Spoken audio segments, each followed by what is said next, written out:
Welcome to the kitchen. Hi guys, welcome back to L&D Home. If you are new, welcome to our channel, but also our kitchen. We're going to be working in here a little bit today. The first goal is to do some touch-up paint with the Beyond paint that we used to paint our cabinets. I did this by about a year ago, I believe, and it's holding up really, really well. But we are not easy on our cabinetry. So there's just like small little spots like that are just kind of like chipping a slight bit. Not a lot of touch-ups to do. I may touch up like some of the inside parts there. I'm leaving everything right where it is. I'm taking nothing off because I don't really need to do that. But I'm going to do a nice clean and wipe down just with some soapy water because I don't want any like crazy residue on the cabinets. And then we are just going to do some touch-ups. This was easy peasy. All I did was fill the sink with some like warm, kind of hottish soapy water. I just took a washcloth and just wiped down all of the surfaces. I'm not painting the entire cabinet, so I wasn't like super worried. There were a few spots that you can see me kind of getting in there scrubbing. I had a butter accident like months ago and thought I got everything, but apparently I didn't. I dropped a bowl of melted butter. It went absolutely everywhere. But I'm not too worried about the entire cabinet. I did wipe it down just since I was up there, but really I'm only going to be touching up a few certain spots. So I made sure to hit those like nooks and crannies really well because those are the spots I'm going to be touching up today.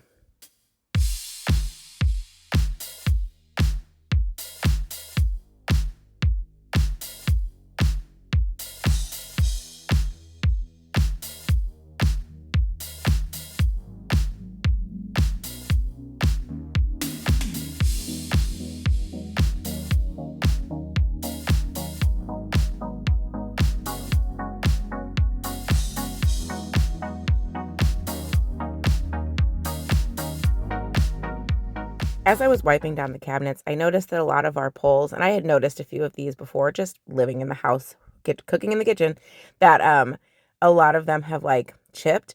These were not spray painted. These were actually from Menards, and they did hold up pretty well. But like I said, we are really rough on our cabinets. Like me in particular, when I put things away, I am not like, I was like careful the first week, probably, um, after I painted everything. And then, I was like, nope, we're just going to use them normally. So a lot of them were kind of chipped and silver was showing. So I decided to take those ones off so I could give them a coat of spray paint. And you're going to want to stay tuned on our channel for a video that's going to be coming up like in the future because I made a discovery while I was doing a different project that's going to tie back to this one. So just make sure you're subscribed so you can see that discovery. I also was trying to fix these soft close hinges. They have like never closed right on these particular doors. I could not figure it out. I actually ordered some new ones because the tiny cabinets up above the microwave are not soft close. We didn't have enough hinges for that. So I ordered like a small pack so I could make those soft close and I could try and like swap these out in hopes that they would be better. I took this little tiny brush. I didn't have like a chip brush. This was like the one that I had. And this worked. But one thing that I noticed because I was doing some of those kind of like indents, those nooks and crannies in the cabinets, is I actually ended up getting like a very, very tiny brush. Like it's like a brush from Dollar Tree. It's very thin. It's for like detailed painting or something. And that worked much better to kind of get into those crevices and like get enough paint in there. And then I used this brush to stipple over it. So if you've already painted a cabinet or piece of furniture or something with Beyond Paint and you're wanting to touch it up, I would highly suggest if you have like kind of, nooks and crannies. I don't know what else to call them. I've said that like 8 times now, I feel like. If you have little areas like that, I would suggest a very, very tiny detailed, like I'm going to make a painting, Bob Ross style kind of brush, and then go over it with the chip brush so you can get enough paint in the area that you need the paint in.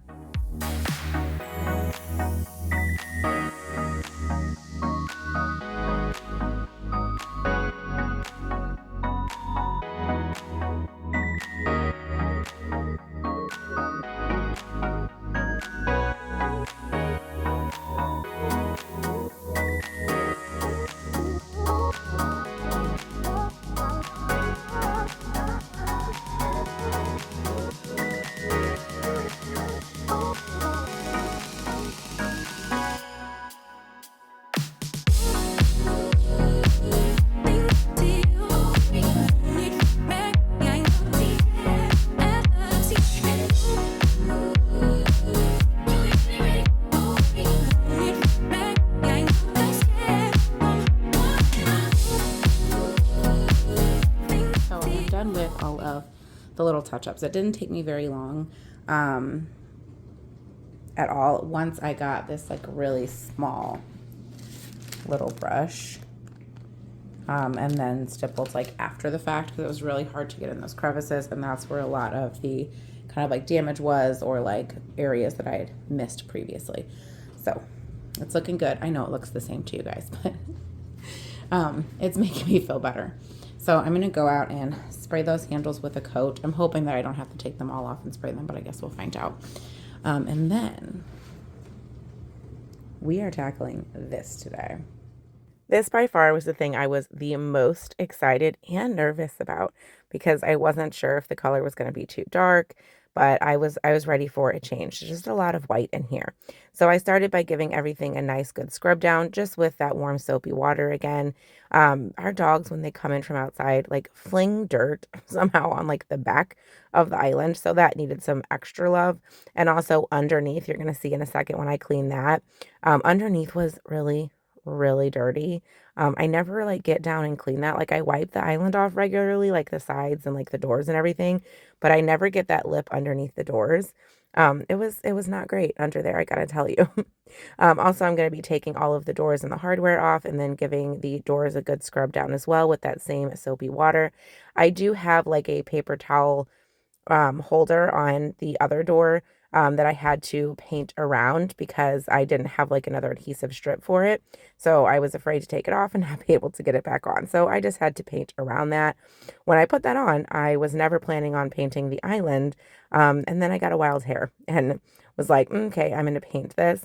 I've been thinking about painting the island for a while, but I've had that paper towel holder on there for a while. So I just worked around it later in the video when it was time for me to paint the doors.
Inside some of these seams, because it's kind of like pulling apart a little bit. I'm going to do that on the inside and the outside of the doors.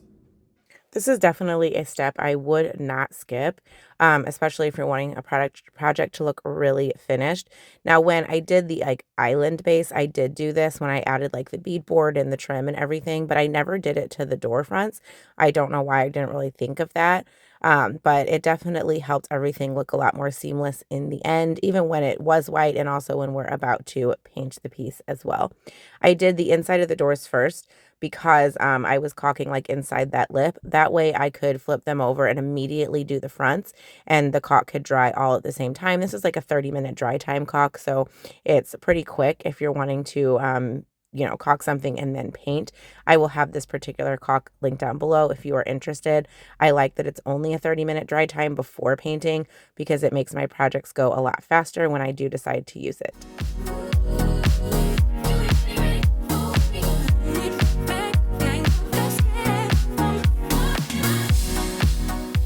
Dry in about 30 minutes to paint. Right now, I'm sure you can't see my head. Can you see my head? Hi. I need to attach this a little bit better. So when I did this the first time, I had like an electric nail gun that I still have, but it didn't shoot all the brad nails in very well. So this is kind of like coming off. I just use like regular nails, in like 3 spots on this because it was a pain to do it with the electric nailer. So I have a brad nailer with the compressor now. So I'm gonna just shoot some brad nails in here because it's like wobbling a little bit, at least it was the other day. And maybe a little bit on the trim just to make sure everything's nice and secure.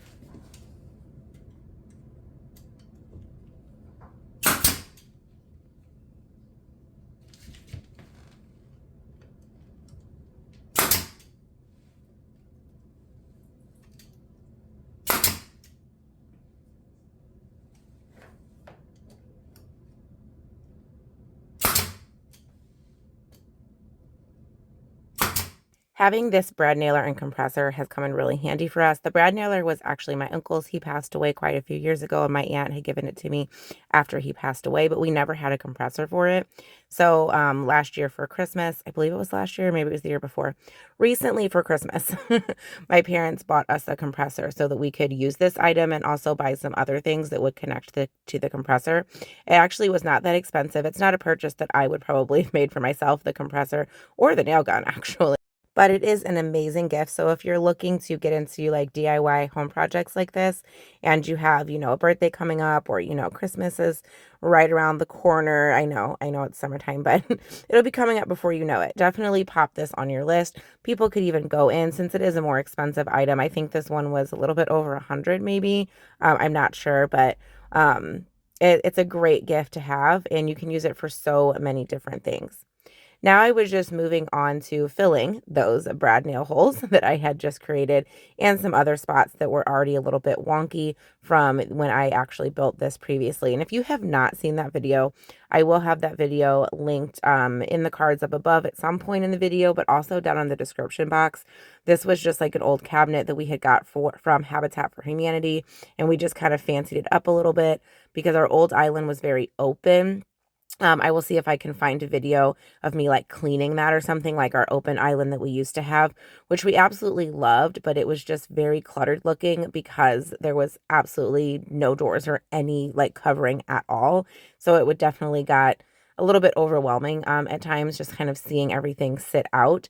So we ended up purchasing this and I ended up refinishing this, and we got this cabinet on sale at Habitat for Humanity, I believe $10 at the time because they had like some kind of crazy sale.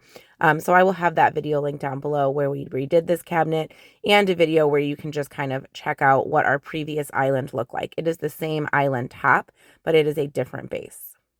As you can see, now I am adding paint. This is the same color as the wall that you see in the back right. It is called Retreat, and we go with Valspar every single time. Now the wall is actually flat. This paint that I chose was eggshell. I didn't want it too shiny, but since it's in the kitchen, it's an island, I wanted it to be easy to wipe down. And if you see my husband in the background, we were having internet issues.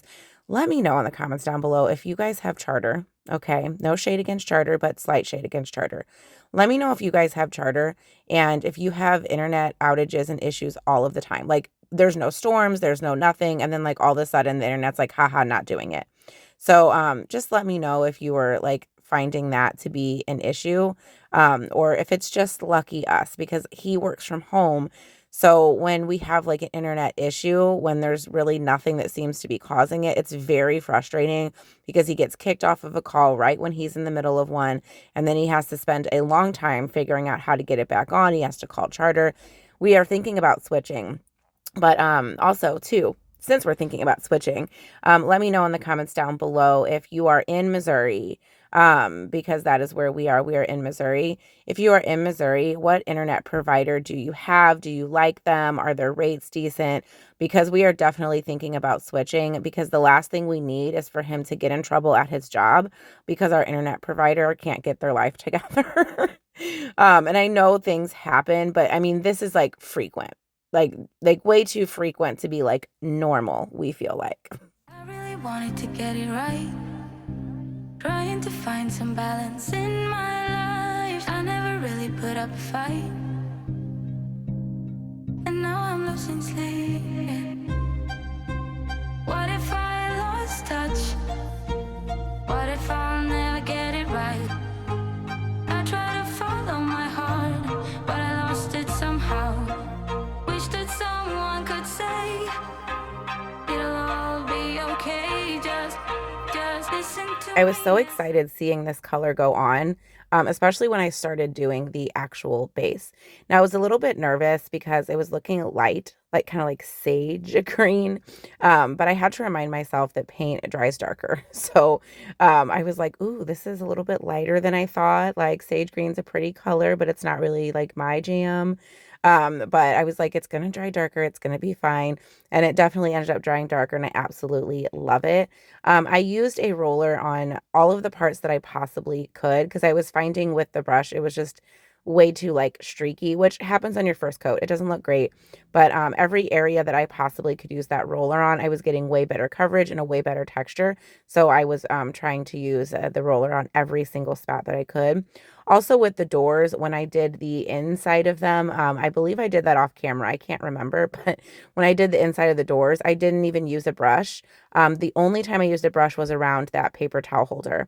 I used a roller even for like all the nooks and crannies and just kind of wedged it in there and rolled back and forth. And that actually created a much like better texture and a less streakiness that I had to go in and touch up and do like 3 coats on. So I would suggest that if you are doing cabinets or doors or anything yourself. But yes, I was very excited about this color. And I was just like, yes, once it dries, it's going to be so beautiful. And it does bring like a lot of depth to the room. I was like, ooh, is it too dark? Is it going to be too dark? But I ended up loving it. But now I really want to change the top. So not the black top here. I want to change the gray countertop that you see in the background over there by the sink. And what I'm thinking is to do a similar technique that I just did on our cabinet. If you haven't seen that video, it will be linked down below. But I just redid like our marble top cabinet. And I think I might want to try that on there. I'm definitely going to have to do a much like thicker coating because obviously the countertop's going to get way more use than that thing is. But I don't know. I'm thinking about it because now I'm just like that gray is just off-putting to me. Let me know what you guys think. I know you can't really tell because there's a bunch of stuff like all over it. But now I'm thinking I want that white countertop. I don't know. What do you think? Listen to me as I slow it down. Dreams still yours if you want it. Enjoy the ride, 'cause those ups and those downs is what makes it worth it. Slow it down. Dreams still yours if you want it. Enjoy the ride, 'cause those ups and those downs is what makes it worth it. I never left a stone unturned. Trying to find some love in this crazy world. I felt like I was never hurt. All I wanted was to be loved. All I wanted was to be loved.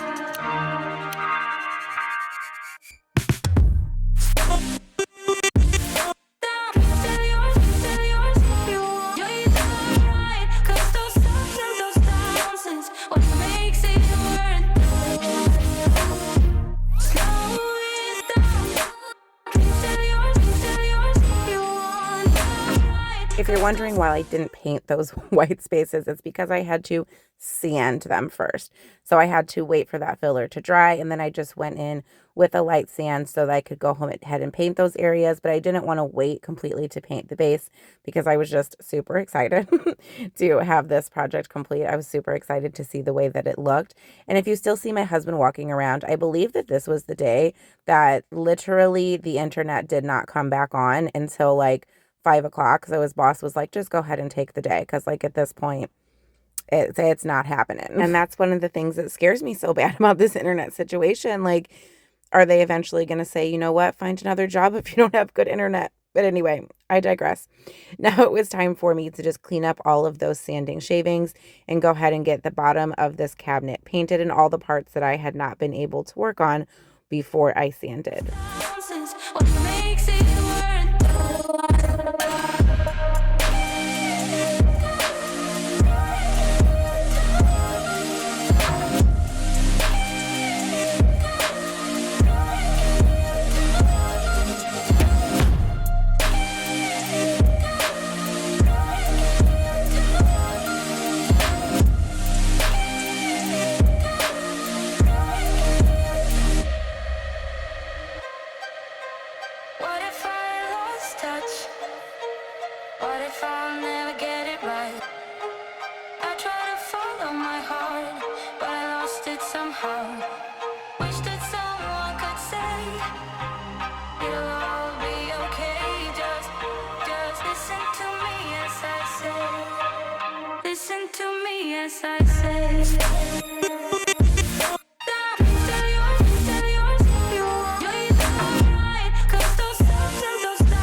This was the technique I was talking about for the back of the doors, was that I just took that roller and kind of moved it around strategically in that kind of like crevice that I have, so that I did not have to use my brush, because I just found the brush was not, I don't know if it was like the wrong kind of brush. It's not like a super expensive brush. I don't know, but this just was working a lot better. And then I was just able to do the rest of the door with the roller as well. So this worked just so much better for me. And it was just a lot easier to get a good coat on, and it was less materials that I had to use while I was doing it.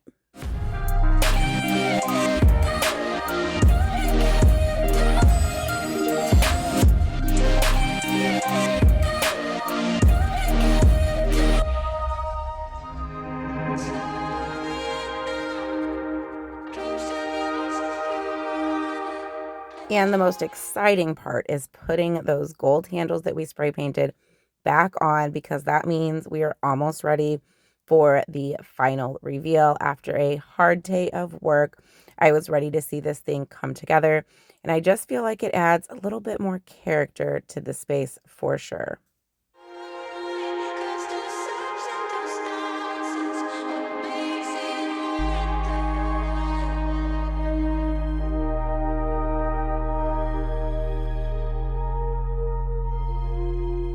And here we have the final reveal of the cabinet. I absolutely love the moody vibes.